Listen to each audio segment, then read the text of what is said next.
Les amis, bonjour, je pense que vous allez bien. Ici, c'est votre frère, le berger Grasmbo. J'ai un réel plaisir de savoir que vous êtes si nombreux devant votre page Grasmbo HD, afin de suivre deux émissions qui changent et transforment les vies, bien évidemment, de plusieurs personnes. Aujourd'hui, je ne suis pas seul sur ces plateaux. J'ai un réel plaisir de recevoir notre papa, le docteur Bertin Papedi. Bonjour, docteur. Bonjour Papa Grasse. Je suis très heureux de vous recevoir. Moi également, la joie est partagée. Alors, je pense que plusieurs personnes sont déjà dans la joie de vous voir aujourd'hui. Et par la grâce de Dieu, nous allons essayer de vous poser des questions qui nous dérangent.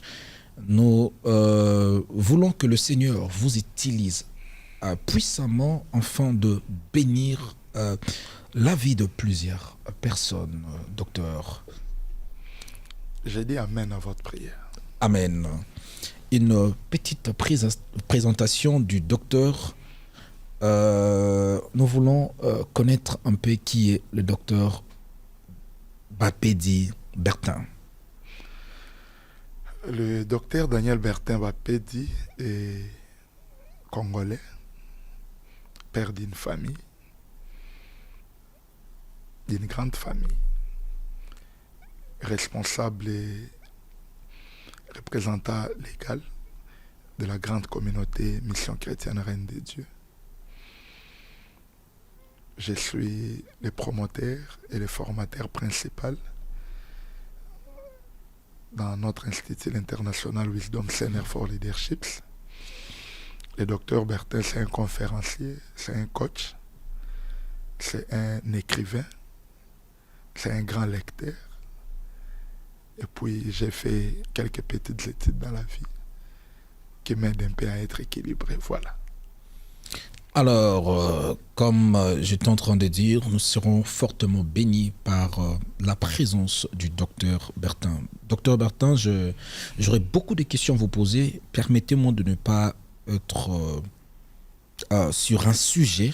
Je vais essayer de m'éparpiller un peu pour comprendre beaucoup de choses. Docteur Bertin, c'est quoi quelle est la puissance de la croix et comment vous définissez la croix?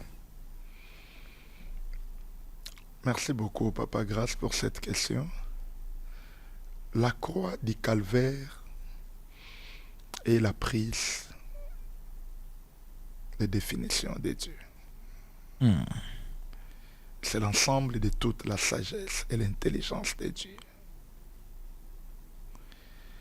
La croix du calvaire occupe le centre de la volonté de Dieu.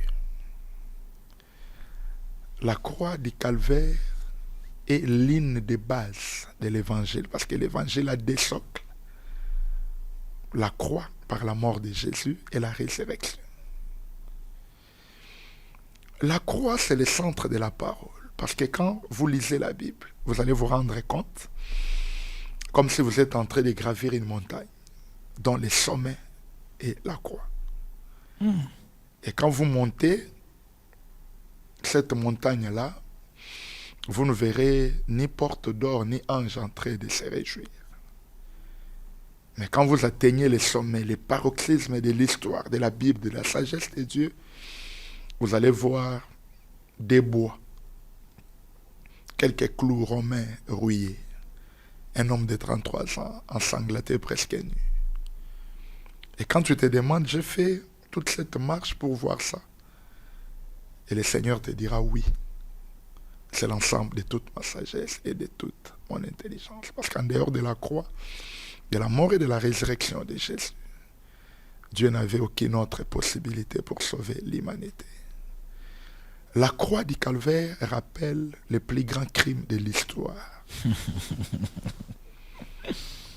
C'est là où l'homme le plus bon du monde a été condamné. La croix nous rappelle que la justice humaine est pleine de défauts. Parce que les juges avaient tapé le marteau pour condamner les justes et laisser libres les pécheurs. La croix du calvaire doit nous pousser juste à l'adoration, à la prosternation. Parce que la seule réponse que l'homme peut donner par rapport à l'œuvre de la croix, c'est merci à Dieu, son adoration et sa reconnaissance. C'est la croix du calvaire qui nous a sauvés. Et face à l'œuvre de la croix, tout ce que nous pouvons faire, c'est adorer celui qui était parti mourir, verser son sang, des grands prix pour notre vie et pour notre salut. Je pense que cette prédication de la croix, comme dit l'apôtre Paul, la prédication de la croix est une folie pour ceux qui périssent, mais pour nous qui sommes sauvés, c'est la puissance de Dieu. Je me pose seulement une seule question, docteur. Il y avait 3 croix à Golgotha, mais pourquoi vous parlez que de la croix du Seigneur, tandis qu'on peut aussi parler de voleurs, parce que toute écriture est inspirée de Dieu et utile pour enseigner, corriger. Mais pourquoi vous parlez seulement de Jésus? C'est comme une sorte d'injustice ou comment? Merci, Papa Grâce. La tente des milliers, c'est la tente qui sauve. Ce n'est pas la tente qui est à gauche ou à droite. Ça, c'est la prophétie biblique. Quand il dit qu'il faut parler des voleurs, Golgotha, les liés du crâne, les voleurs qui ont été crucifiés avec Jésus n'étaient pas les premiers. Parce qu'en ces liés-là, où Christ a été crucifié, on crucifiait déjà les voleurs. On crucifiait déjà les gens qui étaient entrés, en tout cas, de ne pas marcher en accord avec les lois de l'époque, les lois romaines, les lois, tout ça. Parce que Golgotha n'a pas existé seulement avec Jésus. On dit que c'est les lieux du crâne parce que, historiquement parlant, ces lieux-là avaient la forme, c'est-à-dire du crâne d'un homme. Et on disait que ces lieux étaient affreux parce qu'on pouvait trouver les restes des os et des crânes des hommes. C'est que là, on condamnait déjà les malfaiteurs. Mais depuis que Christ est passé par là, Golgotha a pris une autre connotation. Golgotha a pris un autre sens. Au lieu d'être un lieu affreux qui dégage la mort, c'est devenu un lieu où la vie est sortie. C'est pourquoi on ne peut que parler de celui qui est au milieu. Pourquoi celui qui est au milieu? Parce que c'est lui qui est censé donner la vie, même à ceux qui sont à côté de lui. C'est pourquoi tu verras, même sur la croix qui était au milieu a donné la vie à l'autre croix. Parce que la vie était au centre, la vie n'était pas dans les côtés. Même dans les jardins d'Éden, il y avait beaucoup d'arbres. Mais l'arbre qui avait la vie, c'est ce qui était au milieu du jardin. Ce n'était pas à côté. C'est pourquoi nous parlons de la croix de notre Maître. Pour ne pas aller dans beaucoup de considérations théologiques, voilà ce que j'ai pu vous donner comme réponse. Alors je pense qu'à l'attente de vos propos, je me rends compte que la finalité doit être Christ. Les brigands ou de gens qui étaient au milieu, ou parlons prophétiquement ou bibliquement parlant, on ne peut que voir le Christ dans toutes les prédications. Absolument. Jean chapitre 5, verset 39. Vous sondez les Écritures, mais vous ne voulez pas venir à moi. Or, elles rendent témoignage de moi. My God. Les Écritures rendent témoignage de Jésus. Luc 24, Jésus ressuscite. Il est sur le chemin d'Emmaüs avec des disciples. Hein? Je vous écoute très bien, docteur. Une distance de plus ou moins 11 kilomètres. Les plus grands prédicateurs de l'histoire. La Bible dit qu'il fouillait dans la loi et les prophètes pour parler de ce qui lui concernait. Si Jésus peut se prêcher lui-même, alors toi, son serviteur, tu vas parler de qui? Qui es-tu pour prêcher autre chose dans l'église du Maître? Docteur, en vous écoutant, parlant, je veux dire, j'étais en train de méditer, la Bible dit ce que je contre toi, c'est que tu laisses Jézabel qui s'est dit prophétesse enseigner, séduire mon peuple. Et la Bible interdit d'enseigner la profondeur des Satan. Je ne sais pas si c'est un message que Dieu a donné à Jean, je pense. Alors, à l'église du Seigneur, docteur, il y a quelque chose qui me dérange vraiment. Nous prenons le temps d'expliquer ce que Satan peut faire, la puissance de Satan. Satan est fort, Satan peut vous réclamer, Satan peut vous lier. À un chrétien déjà qui a reçu le Seigneur, le danger d'écouter ce genre de prédication en étant enfant de Dieu. Le danger est énorme parce que il ne faut pas blaguer avec la prédication. La prédication est source du salut. Ah, docteur. Aïe. Dieu sauve par la prédication. L'apôtre Paul dit à Timothée, veille sur toi-même et sur ton enseignement. Parce que ça te sauvera, toi, et ça va sauver les gens qui vous écoutent. Un mauvais enseignement détruit d'abord la personne qui l'enseigne, avant de détruire les gens qui écoutent ça. La foi vient de ce qu'on entend.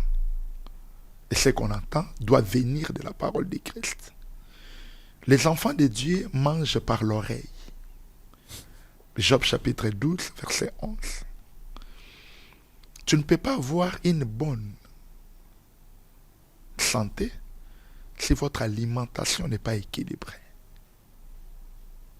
Nous mangeons par l'oreille. Si ce que tu écoutes n'est pas équilibré dans la prophétie, dans la révélation, dans la doctrine, dans la connaissance, si la finalité de ce que tu écoutes ne présente pas Jésus, tu es déséquilibré spirituellement, mentalement et tu le seras même physiquement. Et je suis étonné pour les prédicateurs qui présentent les profondeurs de Satan. Je me demande, ils sont quels prédicateurs? Jésus est parti, il nous a laissé le Saint-Esprit. Et quand le Saint-Esprit est venu, il a manifesté des dons. Je ne dis pas des ministères, des dons. Les cinq hommes qui sont les dons de Jésus, qui travaillent autour du ministère de la parole, parce que les ministères, il y en a un, c'est le ministère de la parole. Ces 5 dons-là, ils travaillent par la puissance du Saint-Esprit. Mais quand Jésus parle de l'Esprit, il dit quand le Consolateur viendra, il vous enseignera toutes choses. Il vous parlera de moi. Il prendra ce qui est à moi et vous l'annoncera. Il me glorifiera. Nous travaillons avec quel esprit alors que nous parlons de Satan devant l'église? Tu as quel esprit en toi? On dit l'esprit sonde tout, même les profondeurs de Dieu. Comment tu es pasteur? Tu ne connais pas les profondeurs de Dieu, tu connais les profondeurs de Satan. Tu travailles avec quel esprit? Ce sont des choses claires, non? Comme l'eau des roches. Il n'y a même pas une question à poser là-bas. Nous sommes serviteurs de Dieu. Travaillez avec l'Esprit de Dieu. L'Esprit, quand il viendra, il va glorifier Jésus. Il parlera de ce qui concerne Jésus. Toi, tu te dis serviteur. Tu es conduit par l'Esprit. Mais du 1er au 30, tu parles de Satan. Tu es conduit par quel esprit? L'Esprit ne sonde pas les profondeurs de Satan. Est-ce que l'Esprit a besoin de sonder les profondeurs de Satan? L'Esprit sonde les profondeurs de Dieu. C'est pourquoi tout celui qui dit haut de la chair n'élève que les diables, ne parle que des démons. Je doute fort que cet homme-là puisse avoir un appel authentique. Je doute très fort. Alors, il y a d'autres personnes qui sont aussi ignorantes. Ça veut dire qu'il y a des personnes ignorantes qui prêchent, mais ne savent pas ce qu'ils sont en train de faire. Papa Grâce, tu m'amènes dans un terrain très dangereux. Je ne serai pas clément. Quand quelqu'un est établi ministre, avant qu'on verse l'huile sur la tête des gens et qu'on confirme les ministères dans la vie d'une personne, il y a des préalables. Il y a des étapes à suivre qu'il faut vérifier. Comment quelqu'un arrive à être ministre de Dieu sans avoir les fondamentaux? Wow. Matthieu chapitre 4, verset 19. Suivez-moi, je vous ferai. Pourquoi Christ ne fait pas de ces gens automatiquement le même jour. Suivez-moi, présent, je vous ferai au futur. Les temps qui s'écoulent entre le présent et le futur, c'est le temps où Christ devait aiguiser, devait former. Comment toi tu es ministre de Dieu, même les fondamentaux, tu ne les connais pas. Qui t'a établi ministre? Et tu as porté ce titre, pourquoi? C'est ça le problème. Un homme de Dieu doit être préparé. Préparer, c'est un mot français qui veut dire rendre prêt avant. Wow. Et non pendant ou après. C'est pourquoi avant l'ordination ou la consécration dans l'Ancien Testament, celui qu'on devait consacrer avait des obligations. On devait les laver. Il devait amener un taureau, des béliers. Il devait présenter les paniers de pain sans levain, les paniers de gâteaux sans levain, les paniers de galettes. Toutes ces choses-là, aujourd'hui, ne sont plus physiques. Moi, en tant que père, je ne peux pas ordonner quelqu'un dans le ministère si je ne vois pas les préalables. Les 5 notions essentielles du ministère: la représentation, la captivité, la responsabilité, l'engagement. Si je ne vois pas ça, je ne peux pas t'ordonner dans les ministères. Les 5 choses que vous avez citées, vous pouvez nous expliquer ça pendant 2 minutes, s'il vous plaît, docteur. Quand la captivité, étant monté, il a amené des captifs. Et il a fait des dons aux hommes. Un ministre de Dieu, c'est un esclave qui n'a pas de droits.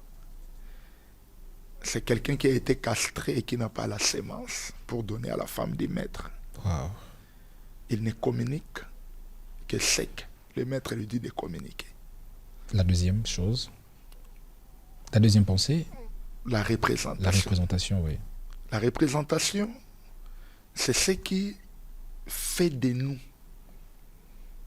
des représentants de Dieu sur la terre. C'est une notion. Et vous voyez l'apôtre Pierre. Ananias l'a trompé. Mais quand l'apôtre Pierre parle à Ananias et à Saphira, comment Satan a-t-il rempli votre cœur au point de mentir au Saint-Esprit?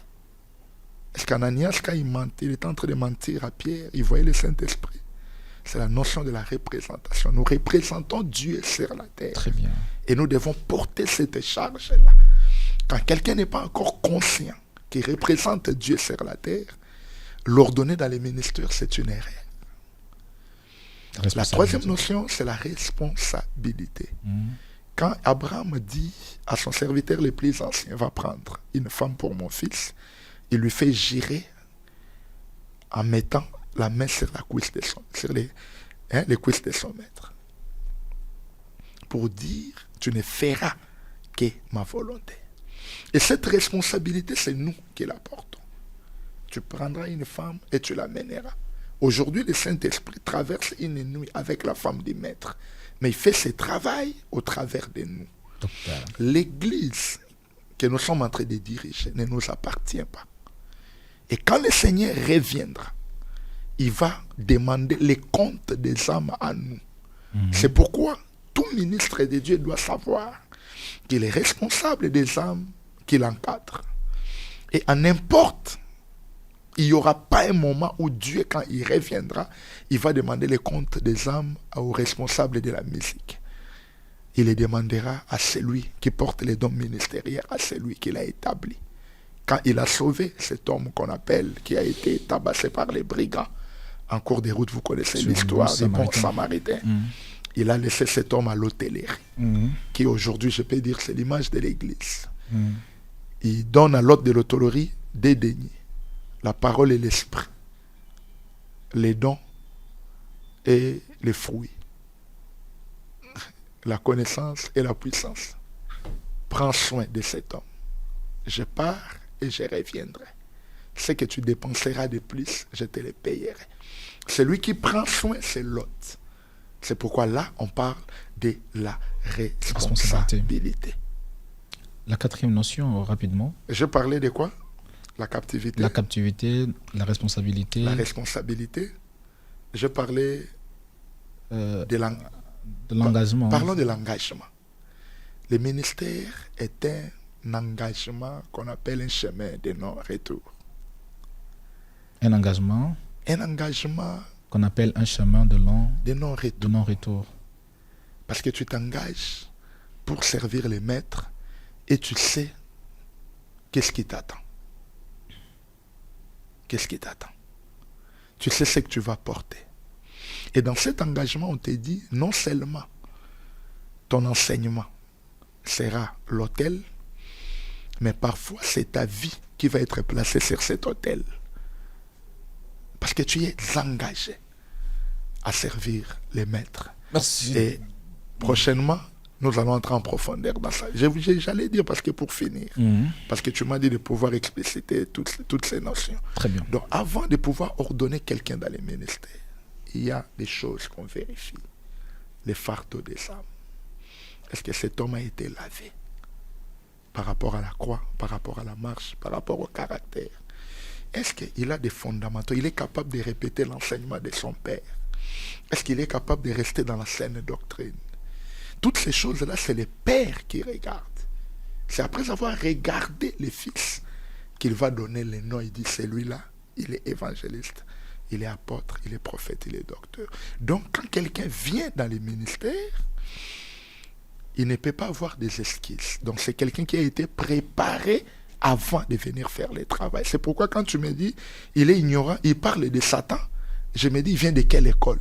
Très bien. Il est ministre de Dieu, ministre de Satan.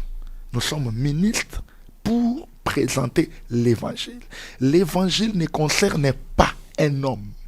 L'évangile concerne Jésus. Né dans la chair, glorifié à la droite des pères, on parle de la mort et de la résurrection de Jésus.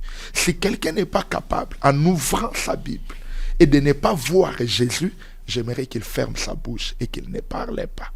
Parce que l'évangile ne présente pas un homme. L'évangile présente Jésus. Il est depuis Genèse jusqu'à l'Apocalypse. Le Jésus que nous parlons, c'est de lui qu'il s'agit. Voilà. Waouh.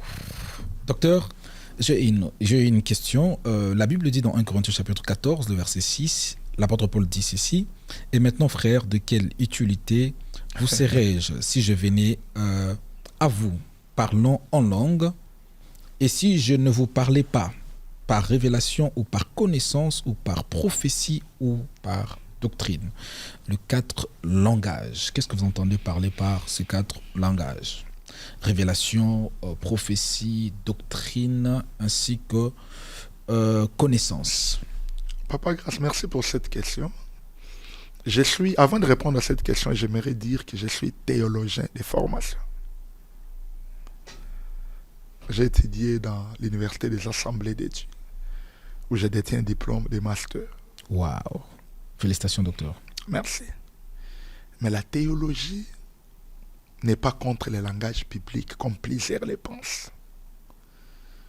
La Bible ne se prêche pas en anglais, ni en français, ni en lingala.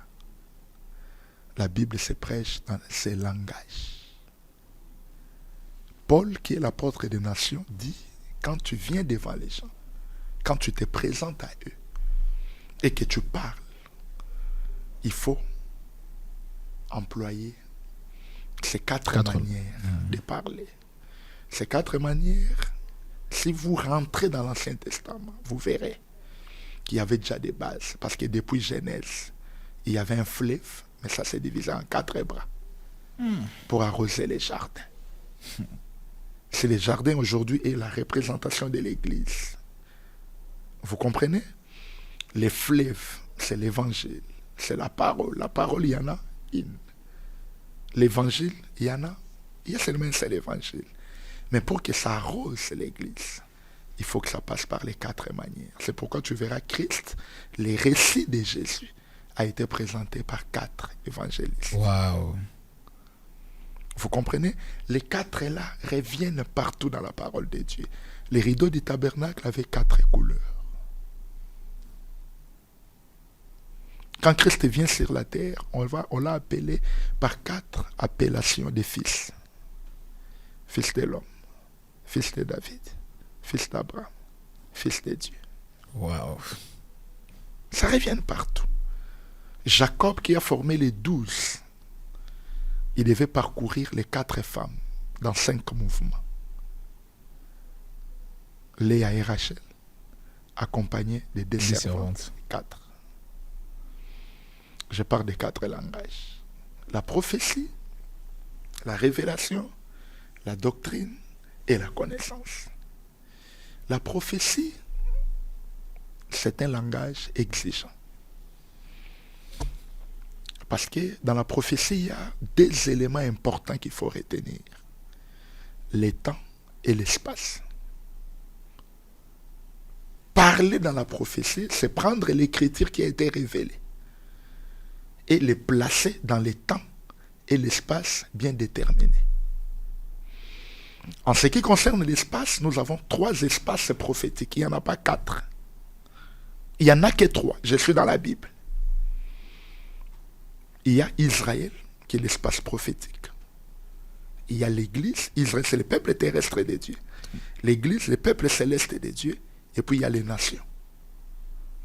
En dehors de ces 3 espaces, Dieu ne connaît pas un autre espace prophétique. Je regrette pour les gens qui pensent que le Congo, c'est un espace prophétique. Je regrette. Ce sont des sentiments patriotiques, mais il ne faut pas les mêler dans la parole de Dieu. Parce qu'il n'y a pas les sous-bassements dans la parole de Dieu qui montrent que le Congo, c'est un pays prophétique. En tout cas, je n'entre pas là-bas.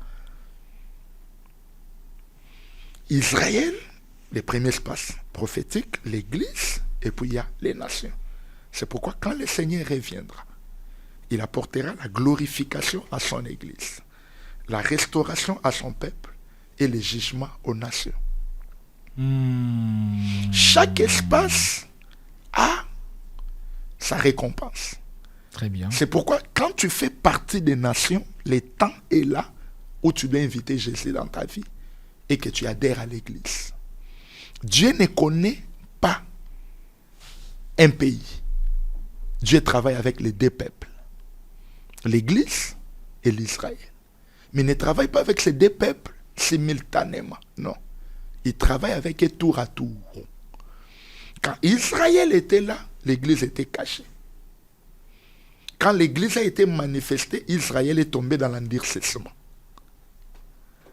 Les jours où Dieu retournera en Israël, l'Église sera enlevée. Parce que Joseph ne peut pas rester dans une maison ensemble avec ses frères et les Égyptiens. Quand il est avec les Égyptiens, ses frères ne sont pas encore là. Les jours où ses frères vont venir, Joseph doit faire sortir les Égyptiens pour s'entretenir avec ses frères. Là, nous sommes dans la prophétie. 3 espaces. Mais il y a aussi 3 temps. Les 3 temps, c'est quoi? C'est les passés, les présents et les futurs. Jésus est le même. Hier, aujourd'hui et éternellement. C'est pourquoi j'ai dit la prophétie, c'est le domaine de l'exactitude. Vous prenez l'écriture, vous la placez dans l'espace approprié. Je peux te donner un exemple. Jésus dit, si on fait ça à moi, qui suis un arbre vert, qu'arrivera-t-il aux arbres secs? Ça, c'est une écriture prophétique. Tu ne peux pas prêcher ça si vous ne maîtrisez pas les espaces et les temps. Parce que j'entends souvent les gens dire, ah bien non, vous avez un état au Kauka. Non, non. Un chrétien dans l'état au Kauka.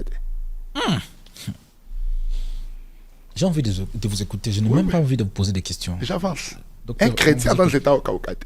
Parce que dans la Bible, il y a des arbres. Il y a l'arbre de Joël D. Qui ont été consumés, dévorés par les Gélèques, les Gazam, les Asiles et les Sotérel. Les 4 grandes armées, les 4 empires qui dévoraient Israël, comme l'arbre. Mais il y a aussi l'arbre des psaumes 1, qui est planté près des courants d'eau. Ça, c'est l'Église. C'est pourquoi les jours de la fête, Jésus se tenant debout s'écria, si quelqu'un a soif, qu'il vienne à moi et qu'il boive. C'est lui qui croit en moi. Il va recevoir l'Esprit. Il parlait, les fleuves d'eau vive couleront dans son sein. Il parlait de l'Esprit qui devait recevoir ceux qui croiraient à lui. Donc nous, en tant que chrétiens, nous avons les fleuves d'eau vive dans notre intérieur. C'est le Saint-Esprit. Et quand est-ce que je deviendrai l'arbre sec? Ça, c'est une écriture prophétique. Jésus, là-bas, quand il dit, si on fait ça un arbre vert, qu'arrivera-t-il aux arbres secs? Il parle de son peuple. Il est en train de parler d'une prophétie qui s'est accomplie à l'an 70, au temps du roi Tétus. C'était l'accomplissement partiel de cette écriture-là, parce qu'il y aura l'accomplissement total. Je suis ici dans la prophétie. Parce que la prophétie, il faut placer l'écriture dans l'espace et dans le temps. Tu ne peux pas prendre une écriture qui concerne l'espace prophétique d'Israël, tu la mets dans l'espace prophétique ecclésiastique. Tu détruis la parole de Dieu. Tu ne peux pas prendre une écriture où Dieu s'adresse aux nations et vous prenez ça, vous pensez que ça va s'accomplir à l'église. Ça n'existe pas. Quand on parle du jugement, le jugement est réservé à qui? Pas à l'église. Parce que j'entends souvent les gens qui disent non, l'église sera jugée. L'église ne passera pas au jugement du trône blanc. Parce que selon Apocalypse, il y a 5 jugements. Mais le trône blanc, nous ne passerons pas là-bas. Le jugement est réservé aux nations. Nous allons passer au tribunal du Christ. Le tribunal du Christ, c'est le lieu des récompenses. Où on viendra pour nous donner les mérites par rapport à notre marche sur la terre. Ce n'est pas le jugement dans le sens de condamner à aller en enfer. Donc quand quelqu'un parle du jugement dans le sens de condamner à aller en enfer, et il est dit aux enfants de Dieu, il est en train de confondre l'espace prophétique. La prophétie. Gagnons le temps, s'il vous plaît. Après la prophétie. Donc... La révélation. Très bien. La révélation, c'est un fleuve qui s'étend et qui n'a pas de limite. C'est cette manière-là de creuser l'écriture. Proverbe 25, verset 2. La gloire du roi. La gloire de Dieu, c'est de cacher les choses. Mais la gloire du roi, c'est de sonder. Nous sommes des rois. Nous devons sonder. Les pensées dans les cœurs de l'homme sont comme des eaux profondes. Proverbe 25. Mais l'homme intelligent s'est épuisé. Dieu lui-même a des pensées. Il est cet homme-là dont les pensées dans son étaient comme des eaux profondes. Mais qui va entrer pour aller puiser? L'homme intelligent, c'est le Saint-Esprit qui puise dans la profondeur de Dieu. Mais c'est aussi la capacité ministérielle. Donc dans la révélation, on puise l'écriture, on révèle l'écriture tout en montrant Jésus qui est à l'intérieur. C'est le domaine de la révélation. Wow. Mais attention, la révélation c'est comme du miel. C'est pourquoi partout il y a le miel, il y a les abeilles.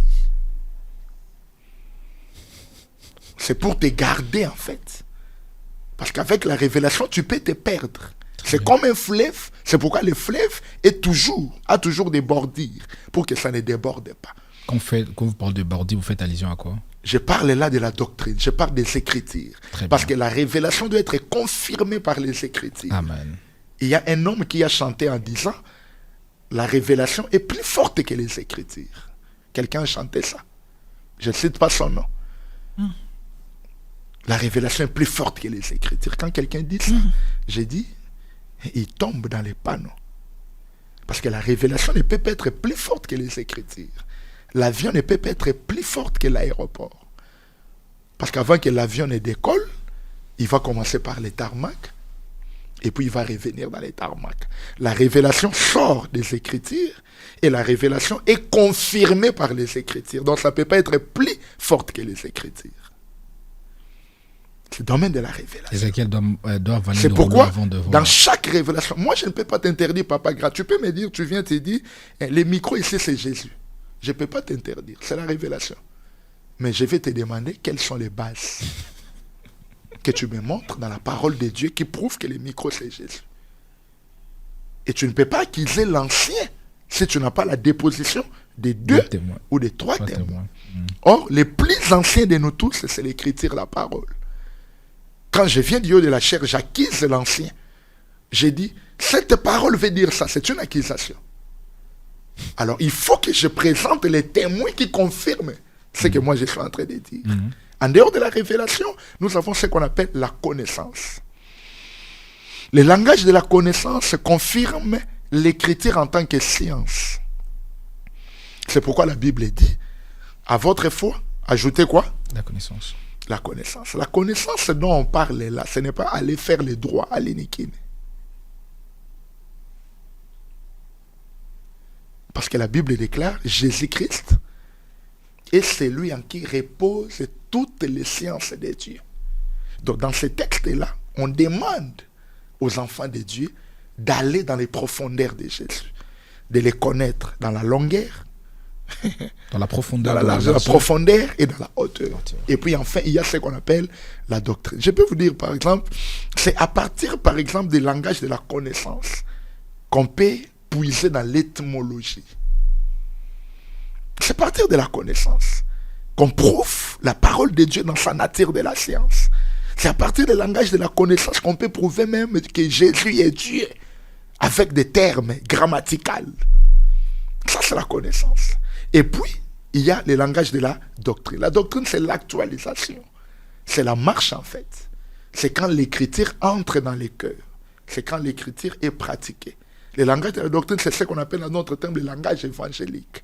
C'est un langage qui vise les cœurs, la repentance, l'espoir, tout ça. Ça, c'est la doctrine parce que le peuple prend l'écriture qui était dans la prophétie, dans la révélation, il l'actualise pour marcher. Et dans la doctrine, il y a 6 bases doctrinales par rapport à Hébreux chapitre 6. Il y a 4 bases qui sont apostoliques, il y a 2 bases qui sont prophétiques. Voilà un peu ce que je puis dire par rapport aux 4 langages. C'est pourquoi quand quelqu'un vient, il prêche la parole de Dieu, nous vérifions. Il est où? Dans la prophétie, il n'est pas. On les regarde dans la révélation, il n'est pas. On les regarde, il n'est pas dans la connaissance. On les regarde, il n'est pas dans la doctrine. On comprend qu'il est dans les français, il est en anglais. Alors on ferme nos notes, on attend qu'il finisse. Puis nous partons à la maison. Voilà. Est-ce qu'on peut acclamer le Seigneur pour cette brillante intervention du docteur Daniel Bertin? Waouh, docteur. Papa Gass. J'ai envie de relire ma Bible. Je bénis le Seigneur pour votre vie. La Bible, nous la réalisons tous, hein, papa. Vous êtes une très grande bénédiction. Amen. Pour le corps de Christ. Merci, amen. Pour cette génération. Amen. Je ne pensais pas que cette réponse merveilleuse pourrait sortir de cette manière. Donc j'ai pensé à la doctrine. Bible, comme ça, nous sommes tout patient. Merci. Que Dieu vous bénisse, docteur. En tout cas, merci. On va regarder une vidéo, docteur, et vous allez essayer de nous expliquer ce que vous avez compris. Commencé à porter le problème de son enfant. Oh, mon enfant ici qui est épileptique. Souvent il tombe dans l'eau. Et souvent il tombe dans le feu. Il mentionne les 2 endroits les plus dangereux du monde.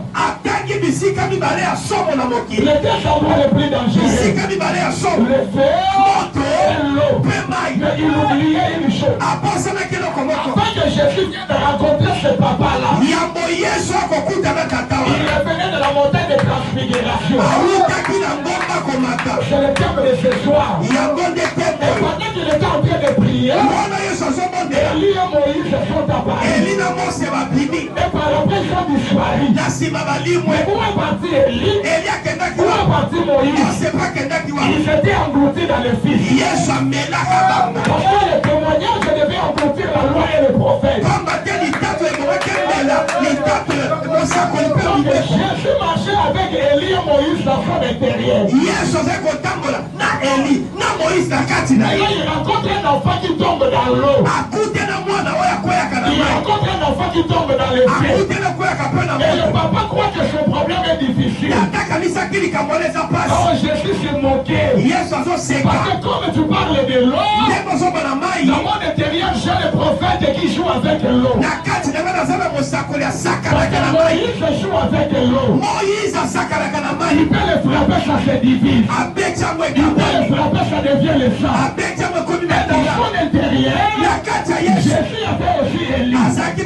Le prophète qui joue avec le feu. C'est-à-dire si ton enfant tombe dans l'eau ou dans le feu, moi j'ai les 2 prophètes qui sont la solution à ces 2 problèmes.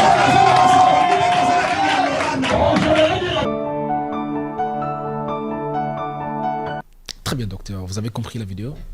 Oui. Comment Jésus peut engloutir Moïse et Élie? Papa, qu'est-ce que vous voulez dire encore? Oh my God. Je comprends. En fait, c'est très facile, c'est très simple. C'est très facile, c'est très simple. Bon, comme on n'a plus beaucoup de temps, les gens doivent retenir ceci. À l'école, cette semaine, je suis en train de parler des cours sur la théologie de la création. J'explique chaque jour. Au commencement, Dieu créa les cieux et la terre. Les cieux, c'est Christ, la terre, c'est Moïse. Moïse est l'emblème de la loi. Je pense que là, tout le monde sera d'accord. La loi. Élie est l'emblème de la prophétie.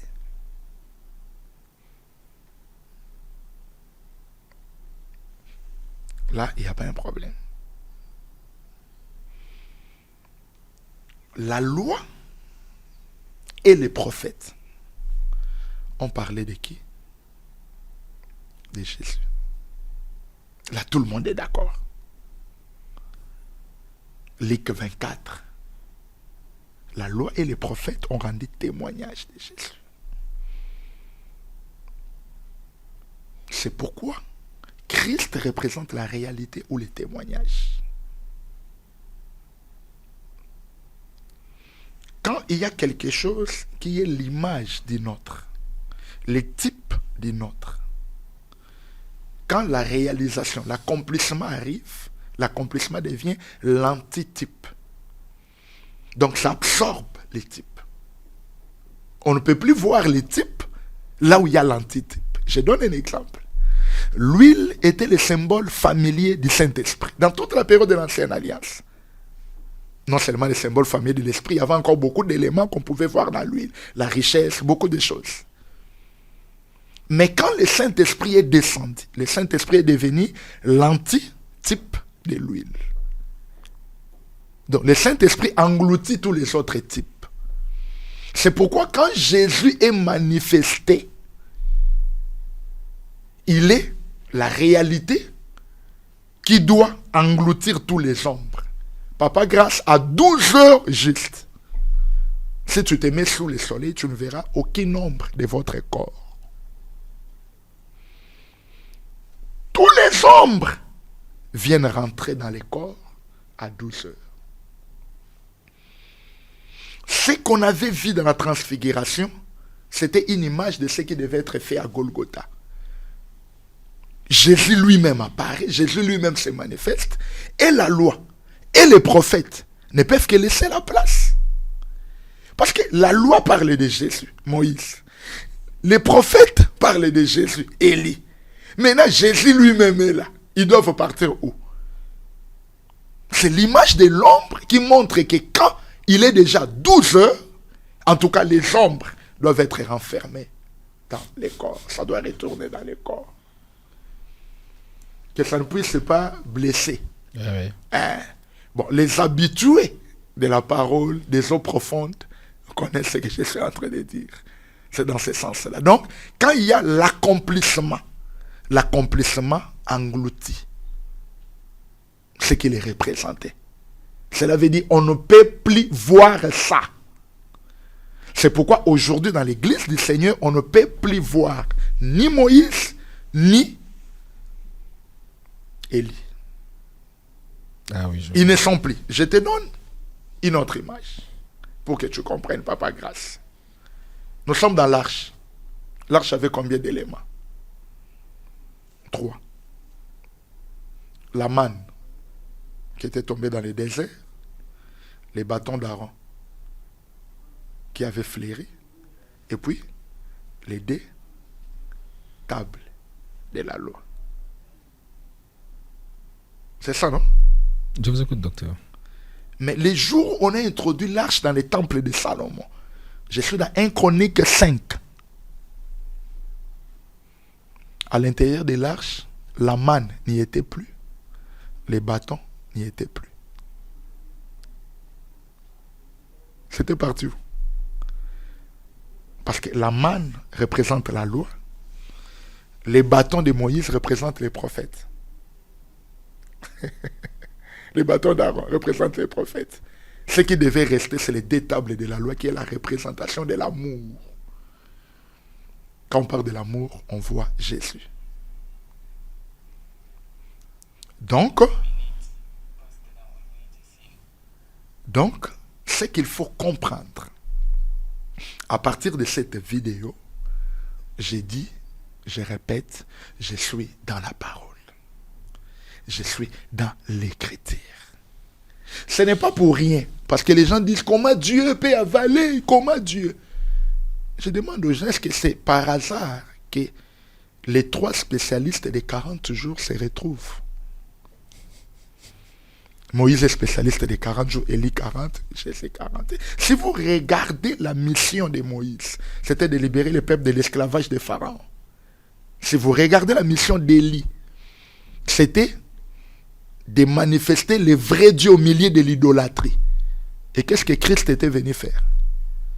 Nous libérer de l'esclavage de Satan. Il prend Moïse, nous conduire à l'adoration du vrai Dieu. Il prend Élie. Donc, quand Jésus est là, les ombres retournent dans les corps. Ton ombre à 12 heures ne fouille pas, mais ça rentre dans ton corps. En regardant et en vous écoutant, je me pose la question pourquoi le bâton de Moïse avait avalé les serpents de Moïse, je veux dire, avait avalé d'autres serpents. Alors, je me pose toujours la question et je pense que le docteur est dans la parole. Je n'entre pas dans votre question. J'ai expliqué d'abord la vidéo que tu m'as montrée. Que les gens ne soient pas choqués. J'ai compris. Je suis dans l'écriture. J'ai compris. Quand nous sommes à 12 heures, les ombres rentrent dans les corps. C'était un réel plaisir de recevoir aujourd'hui le docteur Daniel Bertin Bapedi, un docteur de la parole de Dieu. Alors, nous allons poser 5 questions au docteur et je pense que vous entendez des réponses. Docteur, j'ai 5 petites questions à vous poser, mais j'aimerais que vous nous répondiez de manière brève. Je peux? Allez-y. Docteur Daniel, approchez-vous s'il vous plaît. Regardez-moi. Je vous regarde. Et je vais vous poser des questions. Mais ne me faites pas peur quand même, je vous regarde. Un peu difficile, docteur. Aïe, aïe, aïe, aïe, aïe, aïe. Docteur Daniel. Oui. Qui est Jésus-Christ pour vous? Jésus est tout pour moi. C'est-à-dire? Il est tout. Une minute pour répondre à la question. Il est tout. Alpha et Oméga. Les commencements et la fin. Les premiers et les derniers. Les jours où on l'a crucifié, dans les tombeaux on l'avait mis. Quand les femmes sont venues, ils ont trouvé des hommes. Mais ils étaient assis comment? L'autre au pied, l'autre à la tête. J'ai dit, pourquoi les 2 anges ne sont pas assis côte à côte? Mais ils sont allés dans les 2 extrémités. C'était pour nous montrer que celui qui était ici, c'est lui le commencement et la fin. En dehors de lui, il n'y a personne. Jésus est tout pour moi. Docteur Daniel Bertin. Oui. La prédestination pour vous, c'est quoi? Ce qu'il a connu d'avance, il les a prédestinés. La prédestination pour moi, pour te répondre, c'est ce qui rentre dans les cadres des desseins éternels de Dieu.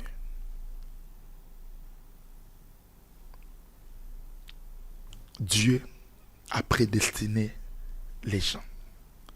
Il les choisit. Il les sanctifie. Il les appelle pour son royaume. Parce que ça rentre dans la souveraineté, dans la pensée de Dieu. Papa Grâce, tu vois la question de la prédestination, ça crée des brèches qui peuvent nous amener dans la fausseté. Très bien. Parce que les gens pensent que, bon, si Dieu a prédestiné les autres à aller en enfer, pourquoi prêcher l'évangile? Dieu est injuste? Non, Dieu ne peut pas être injuste. C'est l'apôtre Paul même qui pose cette question. Y a-t-il l'injustice en Dieu? Non, il n'y en a pas. Dieu est amour, Dieu est bon. Comment il peut choisir les uns et haïr les autres? Dans sa souveraineté, il connaît toutes choses. Il connaît toutes choses. Mais dans son amour, il rend disponible les salis à tous aussi. Très bien. Je pense qu'il est obligé de faire une émission sur la notion de la prédestination. Il n'y a pas un problème. Je serai prêt à venir pour ça. Merci beaucoup, docteur. Parce que c'est une question qui ouvre, en tout cas, quand les gens entendent ça. Ah bon, s'il a déjà prédestiné, ça sert à quoi de prêcher? Alors, il faut qu'on explicite bien les choses. La prédestination ne peut pas répondre comme ça. Il faut qu'on vienne, on explique, on lit la parole pour que les gens comprennent, afin qu'ils n'aient pas de préjugés sur Dieu et sur ce que nous faisons sur la Ces terre. 5 questions sont de prochaines thématiques que nous allons développer avec vous. Je suis d'accord avec vous. Docteur Bertin, en étant théologien de formation, c'est quoi la christologie? La christologie.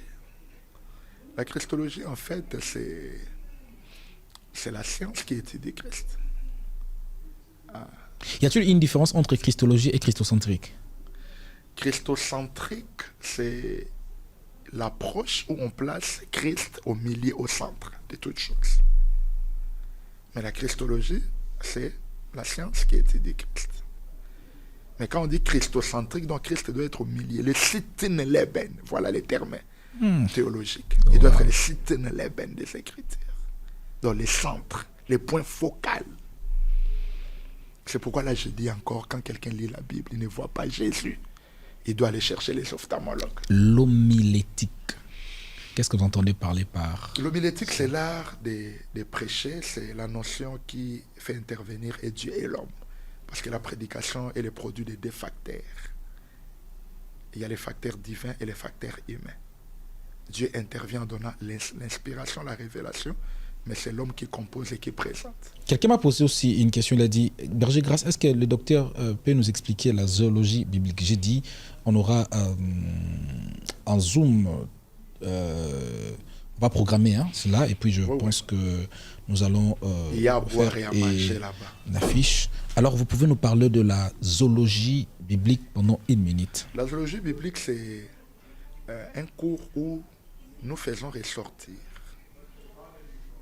toutes les bibliothèques, tous les enseignements, toutes les révélations que Dieu a cachées dans les animaux.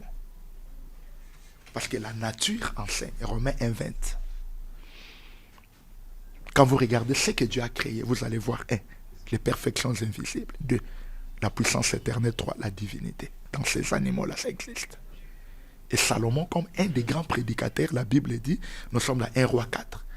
Il a parlé sur les arbres. Depuis les cèdres des Liban jusqu'à l'hysope. Ça, c'est la botanique biblique. Il a aussi parlé sur les animaux. C'est pourquoi tu verras, pour que Job soit restauré, le discours de Dieu a repris 14 animaux. C'était une forme de la Pâque. Parce que l'animal de la Pâque devait être pris le 10e jour. On observait 4 jours, 14.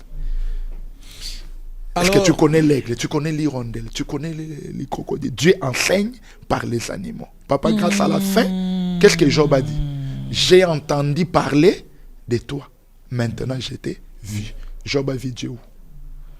Dans les animaux que Dieu est en train de présenter. Est-ce que toi, qui a donné la force au crocodile?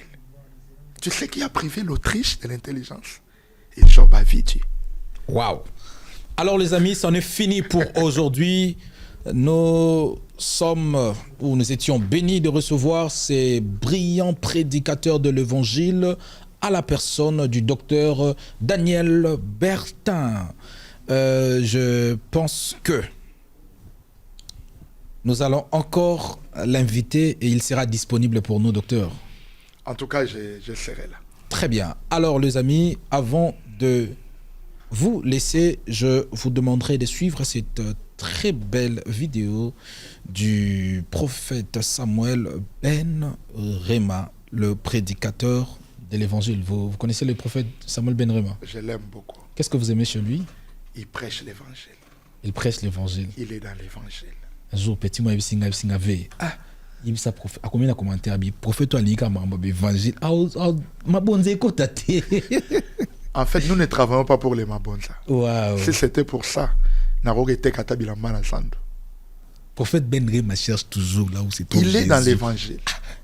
Il est dans l'évangile. Tel jour, il est partout. Ah, mais c'est sous-titre là-bas. Papa, prêcher l'évangile, c'est difficile.